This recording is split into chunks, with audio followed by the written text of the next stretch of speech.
नमस्कार दोस्तों, मेरा नाम है अंकुश रशिया। आपका इस वीडियो में बहुत बहुत स्वागत है। बताएंगे आपको कि लोगों का पूछना था कि क्या ये जो मई का मंथ है, ये जो मई का मंथ, क्योंकि आज आपका जो 29 अप्रैल का दिन है, बस कल 30 यानी कि कल ये महीना समाप्त हो जाएगा। कल के बाद से आ जाएगा मई का मंथ।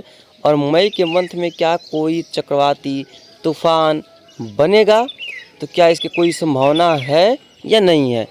तो दोस्तों, हमने आपको पहले बताया था कि सबसे पहला जो सिस्टम है वो बे ऑफ बंगाल यानी कि बंगाल की खाड़ी में बनेगा। हमने आपको आज से ही नहीं कई दिन पहले बताया था कि अरेबियन सी में बाद में और बंगाल की खाड़ी में पहले बनने वाला है चक्रवाती तूफान।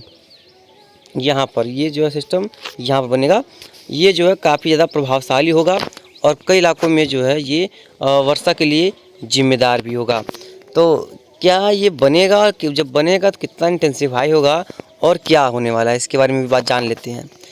तो आज नहीं, कल से 2 दिन से एक GFS हो, CFS हो, CMWF हो, कोई भी मॉडल हो, वो एक सिस्टम बनने की संभावनाओं को प्रबल दिखा रहे हैं, जो कि यहाँ पर एक अंडमान सागर के आसपास यहाँ पर जो है वो बनेगा। और कुछ ट्रैक दिखा रहे हैं कि ये यहाँ से होता हुआ यहाँ तक जाएगा, और कुछ ट्रैक दिखा रहे हैं ये यहाँ से होता हुआ यहाँ तक जाएगा। यानी कि इसके भारत की ओर आने के लगभग ज़्यादा चांसेस हैं। और ये सिस्टम बनने जा रहा है कब? 12 मई से लेकर के 20 मई के बीच में ये सिस्टम बनेगा और लैंडफॉल कर जाएगा। 12 मई से लेकर के 20 मई के बीच में ये जो है सिस्टम बनेगा और लैंडफॉल कर जाएगा। तो ये यहाँ पर सिस्टम 12 मई के आसपास बनने की संभावना है। लेकिन देखिए, अभी ये शुरुआती रुझान है, इसके बारे में पूरा डिटेल्ड में अभी से हम लोग नहीं कह सकते, क्योंकि देखिए ये अभी शुरुआत में क्या होने वाला है क्या नहीं होने वाला है ये आपको हम बता रहे हैं, क्योंकि मॉडल का जो संकेत है उसी के बारे में आपको हम बता रहे हैं। तो अभी मॉडल का संकेत यही है कि यहाँ पर एक स्ट्रॉन्ग सिस्टम यानी कि मजबूत सिस्टम बनने वाला है। वो उसका ट्रैक क्या हो सकता है? वैसे तो देखिए, इस समय जो भी सिस्टम बनते हैं तो वो ये उड़ीसा से लेकर के ये यहाँ तक इनका प्रभाव रहता है, और यहाँ म्यांमार के तटों पर, यानी कि इन क्षेत्रों में इनका जो है खतरा बना रहता है। इन क्षेत्रों में ये कहीं पर भी टकरा सकते हैं, यहाँ तक भी टकरा सकते हैं कभी कभी। तो यानी कि इन क्षेत्रों में ये कहीं पर भी टकरा सकते हैं। इस समय इनका कोई तमिलनाडु या आंध्र प्रदेश की ओर जाने की संभावना काफ़ी कमज़ोर रहती है।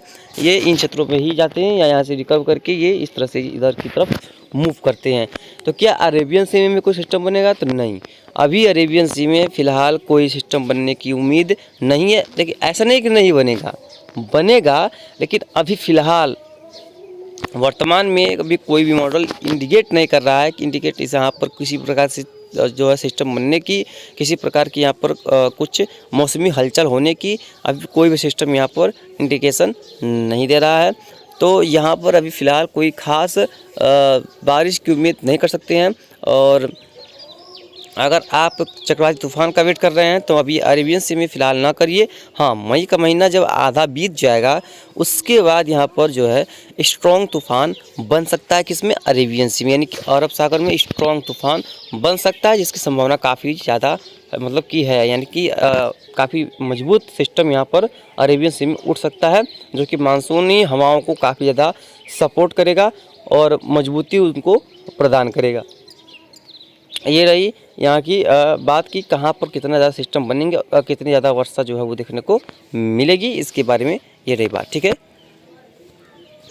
चलिए देखते हैं कि ये जो सिस्टम बना हुआ है ओमान यमन के आसपास, सी यानी कि सर्कुलेशन, साइक्लोन सर्कुलेशन जैसे बोलते हैं, वो देख पाएंगे यहाँ पर बहुत ज़्यादा स्ट्रॉन्ग है। और इसकी वजह से यहाँ पर देखिए काफ़ी घने बादल बने हुए हैं, और ये बादल यहाँ पर कई इलाकों में ज़बरदस्त बारिश करा रहे हैं। हालांकि अभी तो ये अरब सागर में ही बरसात हो रही है, इसका प्रभाव अभी फ़िलहाल बाहरी देशों में तो नहीं पड़ा है, क्योंकि अभी अरेबियन सी में ही बारिश जो है वो दे रहे हैं।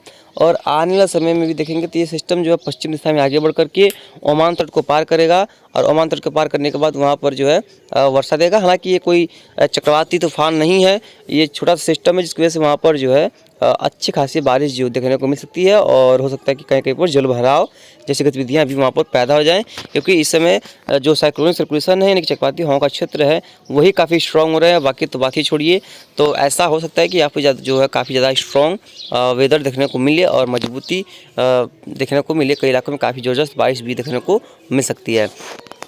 बाकी देखेंगे तमिलनाडु पुडुचेरी में तो देखेंगे तो कोई खास बारिश नहीं है और कोई बादल नहीं है। देखेंगे यहाँ पर कोई खास उस तरह की गतिविधियाँ नहीं हैं, लेकिन हाँ किसी ने यहाँ पर जरूर से हल्के से मध्यम बादल बने हुए हैं। और देखेंगे कर्नाटक और केरल में, तो कर्नाटक केरल में कोई खास वर्षा नहीं है। आंध्र प्रदेश में देखेंगे कोई खास वर्षा नहीं है। वर्षा के एक स्पेल आएगा, उसके बारे में हम आपको आगे वीडियो में बात करेंगे। अभी तो फिलहाल इसमें देखेंगे तो ये मध्य भारत में देखेंगे तो पूरा क्लाउडिंग है, यानी कि बादलों का प्रभाव लगातार यहाँ पर बना पड़ा है। तो ये बादल यहाँ पर बने रहेंगे और अगले कुछ दिनों तक यहाँ पर बने रहेंगे और कमज़ोर होते रहेंगे, मजबूत होते रहेंगे, कमज़ोर होते रहेंगे, मजबूत होते रहेंगे। इसी तरह से यहाँ पर जो है वो बादलों का जो प्रभाव है वो चलता रहेगा कि कभी कमज़ोर होंगे, कभी मजबूत होंगे, कभी कमज़ोर होंगे, कभी मजबूत होंगे। इसी तरह का यहाँ पर जो इनका माहौल बना रहेगा।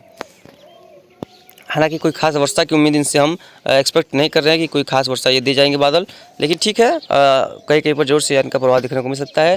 गुजरात, सौराष्ट्र, कच्छ, राजस्थान में देखेंगे यहाँ पर भी कुछ टुकड़ों में बादल नज़र आ रहे हैं। हालांकि ये बादल वर्षा वाली नहीं है और ये बारिश नहीं देंगे। और यहाँ पर देखेंगे तो पूर्वी उत्तर प्रदेश से लेकर पूरा जो पूर्वी भाग है ये देखेंगे पूरा जो है लगभग क्लियर है। यहाँ पर कोई बादल नहीं है। आसमान में ताकेंगे आप लोग, यानी कि आसमान की तरफ देखेंगे, फिर भी यहाँ पर भी कोई बादल दिखाई नहीं पड़ेगा। और वहीं देखेंगे तो ये जो नागालैंड मणिपुर का क्षेत्र है यहाँ पर भी बादल हैं और अरुणाचल प्रदेश में भी देखेंगे तो क्लाउड नज़र आ रहे हैं। उसको देखते हैं कि आगे की तरफ क्या होता है। तो ये देखिए ये हवाओं का पैटर्न है, इसमें नज़र आ रहा होगा आपको कि किस तरह से जो है हवाओं का पैटर्न बदल रहा है। हालांकि देखिए आज आपका जो 29 अप्रैल का दिन है, आज से लगभग 4-5 दिनों के बाद 5 या 6 मई के आसपास उम्मीद करते हैं कि एक स्ट्रॉन्ग वेस्टर्न डिस्टर्बेंस आएगा, जिसकी वजह से देश के लगभग कई इलाकों में वो उत्तर भारत हो, पश्चिम भारत हो, मध्य भारत हो, पूर्वी भारत हो और यहाँ तक कि इवन पूर्वोत्तर भारत का क्षेत्र हो, बाकी क्षेत्र भी हो, यानी कि इवन यहाँ तक कि जो है उत्तर प्रदेश के पूर्वी भाग और बिहार में भी उसका प्रभाव दिख सकता है। लेकिन अभी से हम पूरा उस पर हम ये नहीं करें कि नहीं ऐसा होगा ही होगा। ऐसा हो सकता है, जहाँ तक कि हमारी उम्मीदें हैं कि ऐसा हो सकता है, लेकिन अभी देखिए उसमें दूरी है, यानी कि अभी समय है। तो अभी से कहना कुछ गलत होगा, क्योंकि हो सकता है कि उसमें चेंजेज आ जाएं। जब 3 से 4 दिनों का समय रह जाएगा तो हम आपको बता देंगे कि हाँ यहाँ पर वर्षा होने वाली है, क्योंकि देखिए बदलाव होते रहते हैं। और लेकिन हम आपको पहले बता दे रहे हैं कि ये शुरुआती रुझान है और शुरुआती रुझान में जो हमको दिखाई पड़ रहा है वो हम आपको बता दे रहे हैं। बाकी जैसे ही बदलाव होगा, वर्षा कम होगी या ज़्यादा होगी या होगी ही नहीं या बहुत ज़्यादा होगी, तो उसके बारे में हम आपको लगातार प्रतिदिन वीडियो बनाते ही हैं। तो आपको प्रतिदिन जो है उसके बारे में अपडेट आपको मिलता रहेगा कि कहाँ पर कितनी वर्षा देखने को मिलेगी और उसका प्रभाव कहाँ पर कितना ज़्यादा देखने को मिलेगा, कहाँ पर स्ट्रॉन्ग वेदर की संभावना और कहाँ पर देखने को नहीं मिलेगी। देखिए यही देखिए सर्कुलेशन यहाँ पर बना हुआ 6-7 के आसपास। देखिए कहाँ पर बना हुआ है, देखिए ये देखिए स्ट्रॉन्ग सर्कुलेशन नज़र आ रहा है।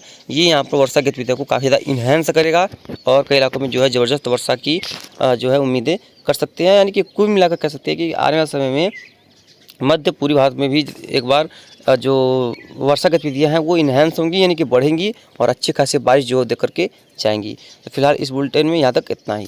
धन्यवाद।